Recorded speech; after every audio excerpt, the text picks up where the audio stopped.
आज मैं आपको एक ऐसी क्राइम स्टोरी बताने वाला हूं जहां ना कोई गन यूज हुई, ना कोई नाइफ, ना कोई किडनैपिंग और ना कोई रॉबरी, लेकिन फिर भी हजारों लोगों ने अपनी पूरी लाइफ की सेविंग खो दी सिर्फ एक कॉल की वजह से।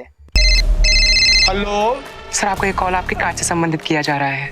मनी लॉन्ड्रिंग की 247 एटीएम कार्ड की, जिसमें से एक सर, आपके कार्ड पे एक नंबर और सबसे शॉकिंग बात, उन्होंने अपने पैसे खुद ट्रांसफर किए अपनी मर्जी से। किसी ने उनका एटीएम कार्ड नहीं चुराया, किसी ने उनका पासवर्ड हैक नहीं किया और ना ही किसी ने घर में घुस करके किसी तरह की चोरी करी। फिर भी कुछ घंटों के अंदर उसकी जिंदगी भर की कमाई गायब हो गई। लेकिन कैसे? क्योंकि उसे यकीन दिलाया गया कि वो अरेस्ट होने वाला है। एक ऐसा अरेस्ट जो कि असल में एग्जिस्ट ही नहीं करता है, यानी कि डिजिटल अरेस्ट। भारत में तेजी से बढ़ते डिजिटल अरेस्ट। और उस मूवमेंट से वे पुलिस से नहीं बल्कि स्कैमर से ऑर्डर लेने लगे। उन्होंने घर पर कॉल करना बंद कर दिया और घंटों तक वीडियो कॉल पर बैठे रहे, जैसे वाकई पुलिस कस्टडी में हो। अब आप यहाँ पर सोच रहे होंगे कि कोई इतना ज्यादा बेवकूफ कैसे हो सकता है, लेकिन जरा रुकिए, क्योंकि इसके शिकार सिर्फ ऑर्डिनरी लोग ही नहीं, डॉक्टर्स, इंजीनियर, प्रोफेसर्स, बिजनेसमैन सब फंस चुके हैं। और शायद नेक्स्ट टाइम आपका नंबर हो सकता है, क्योंकि डिजिटल अरेस्ट स्कैम टेक्नोलॉजी को हैक नहीं करता बल्कि ये आपके दिमाग को हैक करता है। और आज की इस वीडियो में हम जानेंगे कि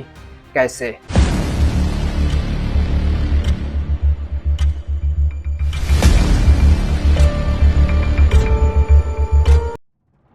इमेजिन कीजिए दोस्तों, आप सुबह सुबह ब्रेकफास्ट करने बैठे हैं, तभी आपके नंबर पर एक कॉल आती है अननोन नंबर से और आप कैजुअली फोन को रिसीव करते हो और दूसरी तरफ से आवाज आती है, सर क्या आप राहुल बात कर रहे हैं, या फिर जो भी आपका नाम होता है उसको बोला जाता है।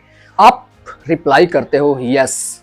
कॉलर कहता है मैं टेलीकॉम रेगुलेटरी डिपार्टमेंट से बोल रहा हूँ, आपके आधार कार्ड पर रजिस्टर्ड एक नंबर इलीगल एक्टिविटीज में यूज हुआ है। आप कंफ्यूज हो जाते हो, आप कहते हो मेरा कोई दूसरा नंबर नहीं है। तभी कॉलर तुरंत जवाब देता है, आंसर करता है कि इसलिए आपको कांटेक्ट किया गया है। आप आइडेंटिटी थेफ्ट के विक्टिम लग रहे हैं और यहीं पहली ट्रिक शुरू होती है स्कैमर लोगों की। आपसे वो लड़ता नहीं, आपको वो हेल्प करता हुआ दिखाई देता है।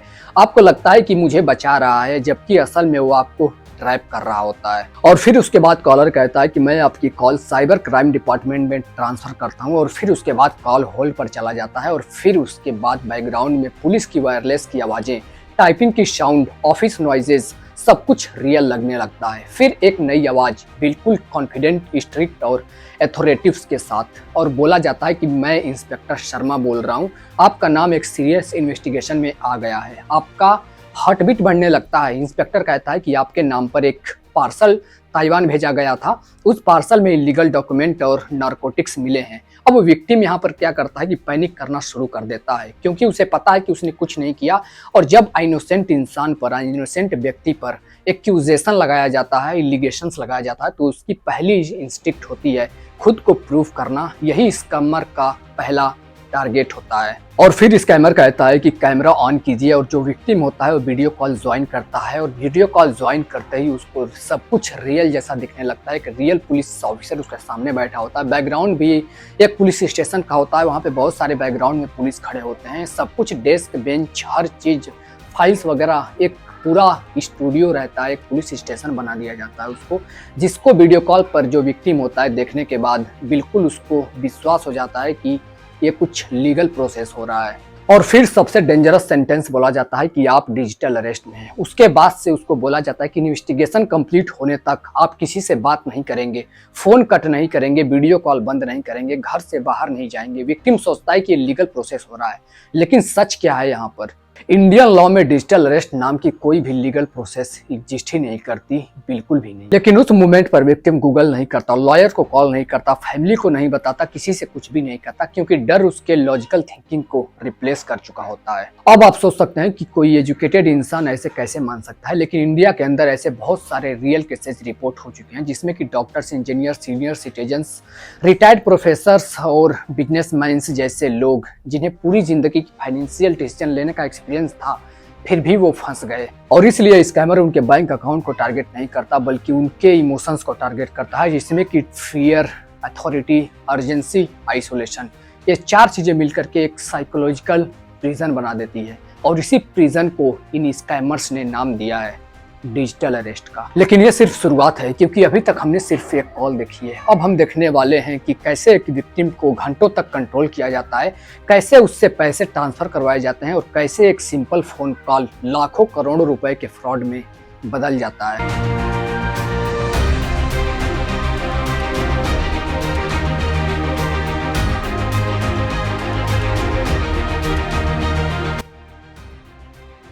अब तक दोस्तों विक्टिम को यह बिलीव करवा दिया जाता है कि वो एक सीरियस क्रिमिनल इन्वेस्टिगेशन का हिस्सा बन चुका है और इसके बाद से अब शुरू होता है स्कैमर्स का असली गेम, जहां पर कि वो कहता है, स्कैमर कहता है कि ये मैटर इतना कॉन्फिडेंशियल है कि किसी को इन्फॉर्म मत कीजिएगा, किसी फैमिली मेंबर को मत बताइए।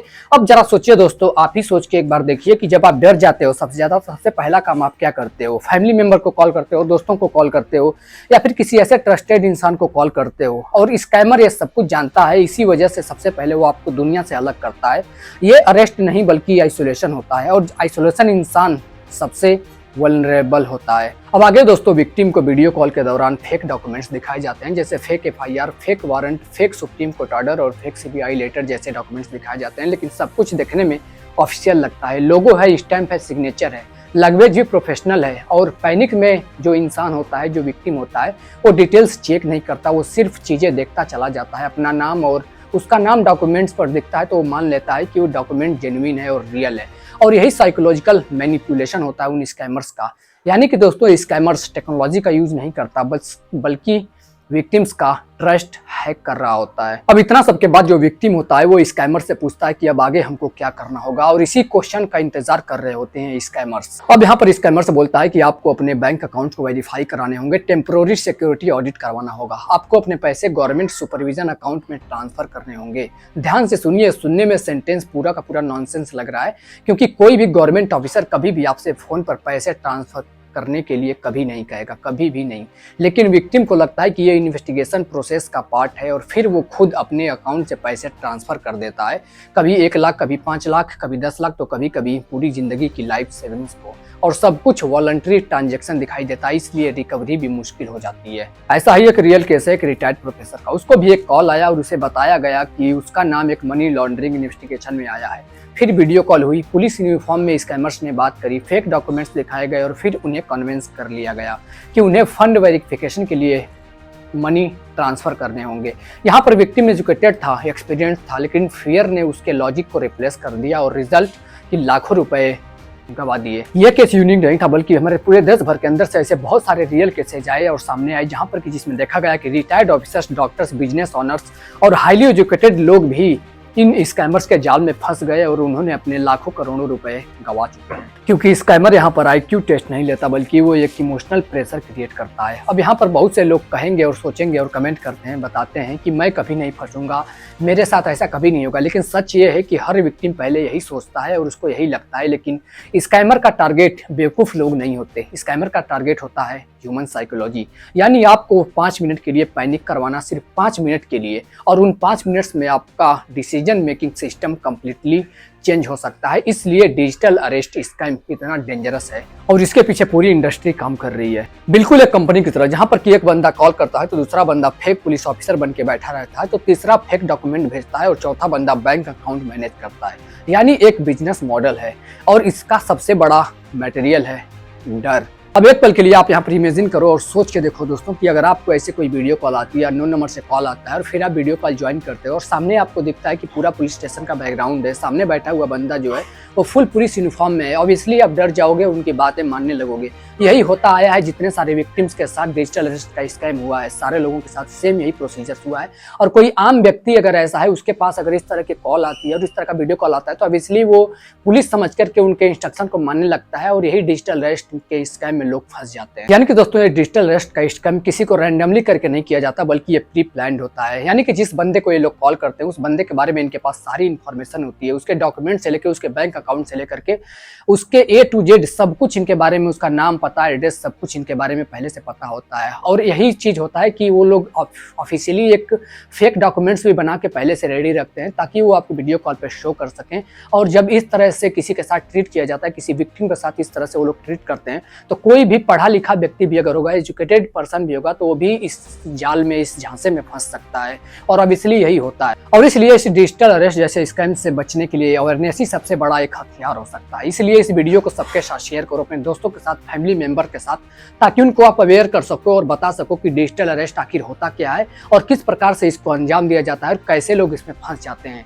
क्योंकि अवेयरनेस ही यहाँ पर सबसे बड़ा सॉल्यूशन निकल कर आता है। इसलिए वीडियो दोस्तों के साथ और फैमिली मेंबर के साथ शेयर जरूर करना और अपनी राय कमेंट बॉक्स में जरूर देना। उम्मीद करता हूँ वीडियो आपको इन्फॉर्मेटिव लगा होगा। वीडियो अगर आपको इन्फॉर्मेटिव लगा तो प्लीज चैनल को सब्सक्राइब करके बेल आइकन जरूर से ऑन कर देना, फ्यूचर में ऐसी सारी वीडियोस देखने के लिए।